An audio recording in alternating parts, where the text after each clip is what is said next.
안녕하세요. 주식박사 주린입니다. 영상 클릭해주셔서 감사합니다. 구독, 좋아요는 제게 큰 힘이 됩니다. 테슬라 관련 이슈가 발생하면 인스타로 먼저 공유드릴 수 있도록 하겠습니다.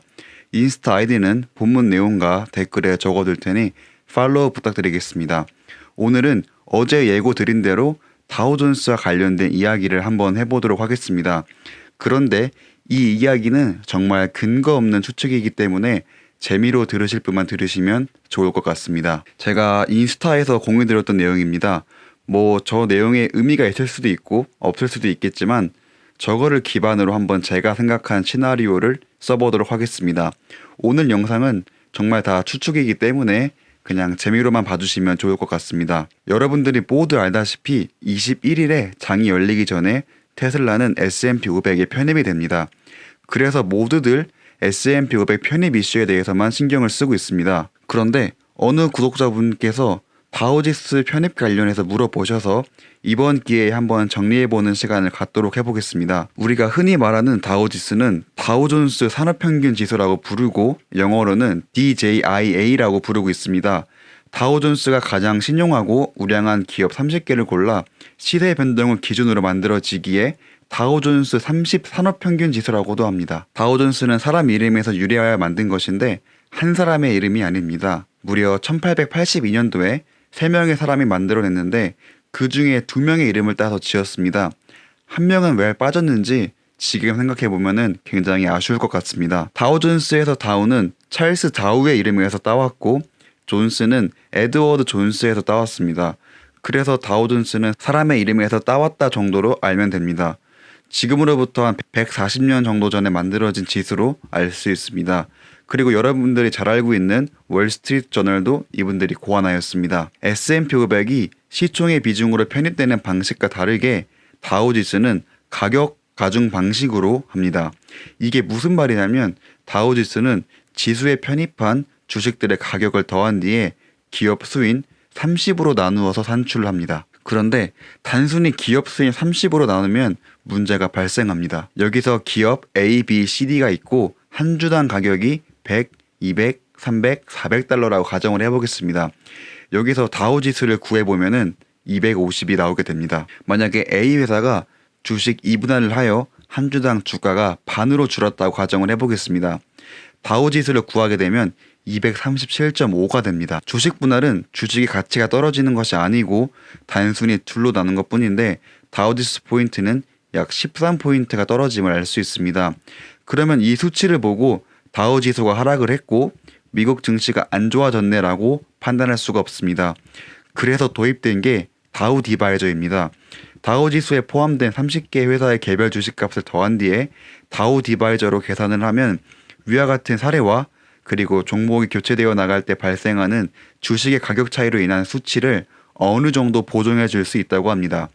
다우 디바이저는 항상 동일한 값은 아니고 시장에 맞게 변한다고 보시면 됩니다. 삼성증권 포트폴리오 전략팀에서 작성한 기사에서 발췌한 내용으로 미국 다우존스 지수와 S&P 500 지수를 구성하는 종목 중 시가총액이 높은 순으로 정리를 하였습니다. S&P 500에서 상위 종목인 애플과 마이크로소프트를 제외한 나머지 3개 종목은 다우지수에 포함되어 있지 않습니다. 아마존, 페이스북, 알파벳 A는 미국 주식시장을 대표하는 종목으로 전체 시장에서 차지하는 비중도 굉장히 큽니다. 현재 저 주식들이 미국장을 주도한다고 해도 과언이 아닌데 저 주식들이 미국 다우존스 지수에 없다 보니 다우존스 지수가 과연 미국 시장을 대표할 수 있을까라는 대답에 저는 슬며시 아니요라고 말해보고 싶습니다. 그러면 S&P 500이 훨씬 더 좋은 것 같은데 다우지수는 이제 필요 없는 것처럼 느껴질 수도 있습니다. 그런데 다우지수는 S&P 500이 생기기 훨씬 이전부터 있던 지수입니다. 만약에 경제대공황과 지금 미국 증시를 비교하면 어때라고 누가 물어본다면 다우지수를 비교하여 설명할 수 있습니다. 아무래도 역사가 있다 보니 이런 영향력은 확실히 존재합니다. 사실 이렇게 다우지수에 대해서 설명드리려고 한 게 아닌데 설명하다 보니 생각보다 길어지게 되었습니다. 이쯤 되면 일론 머스크의 예언장이 다우지수에 대한 설명인가라고 착각하실 정도인데 이제 정말 제가 하고 싶은 이야기를 하겠습니다. 다우지수에서 유일하게 남아있는 자동차 섹터인 GM이 2009년에 퇴출되었습니다. GM은 2009년에 모두가 알다시피 파산 신청을 하게 됩니다. 그리고 파산한 회사는 그 회사의 역사나 문화 아이콘에 관계없이 무조건 다우지수에서 빠지게 된다고 합니다. 그래서 요즘 전기차로 뜨고 있는 테슬라가 GM이 나간 자동차 섹터 자리를 채울 수 있지 않나라는 생각을 하게 되었습니다. 제가 늘 말씀드리는데 테슬라의 성장을 보면 애플 그리고 아마존과 굉장히 유사합니다. 다우지수에 대한 설명을 드려야 하니 다우지수에 포함된 애플로 예시를 한번 드려보겠습니다. 애플이 AT&T를 대신하여 다우지수에 포함되었습니다. 그런데 그 시기를 보면 2015년 3월 6일입니다. 이미 2012년 4월부터 애플이 다우지수에 들어가려면 주식 분할을 해야 된다고 합니다. 애플은 저 당시 기사가 쓰여질 당시 603달러였는데 가격 기반으로 다우지수를 산정하기 때문에 저 주가로 다우지수에 편입되게 되면 26%의 비중을 차지하게 됩니다. 한 종목이 26%를 차지하는 것은 굉장히 비이상적이고 정확하지 못합니다. 그렇기 때문에 다우지수에 큰 변화를 주지 않고 편입이 되려면 5분할이나 10분할을 해야 된다고 합니다.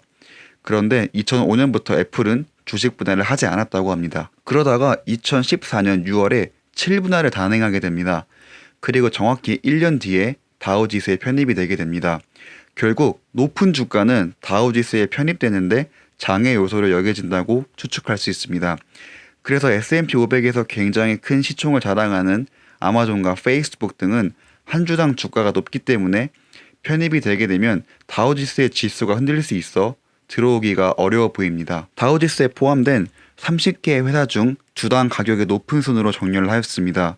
가장 주가가 높은 유나이티드 헬스의 경우는 336달러 정도이고 20등에 랭크되어 있는 애플의 주가는 121달러입니다. 아까 보여드렸던 자료인데 애플이 603달러일 때 만약 편입이 되면 다우지수에서 26%의 비중을 차지하게 됩니다.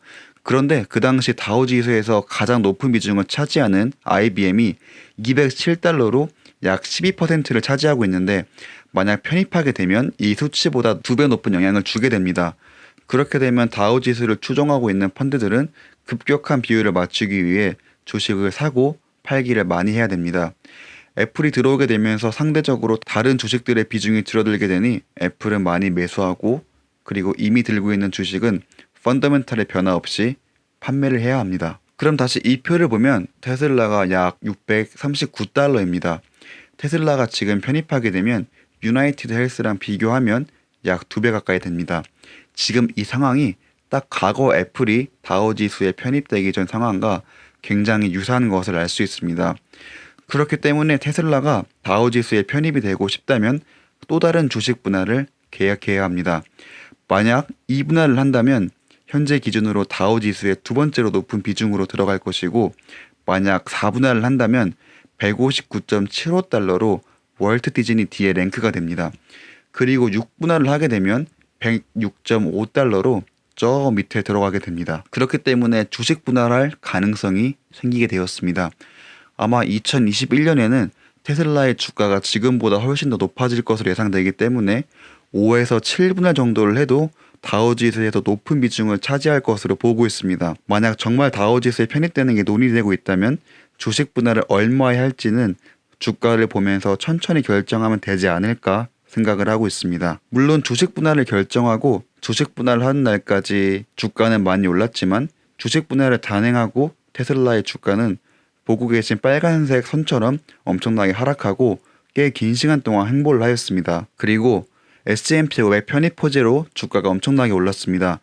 주가가 현재 오르고 있는 이유는 사실 펀더멘탈과 큰 관계가 없는데 제가 보기에는 S&P 500 편입 호재로 시세 차익을 노리는 집단들이 매수해야 하는 양보다 훨씬 더 많이 매수해서 주가를 올리고 인덱스 펀드에게 던지고 나가려고 하는 것 같습니다.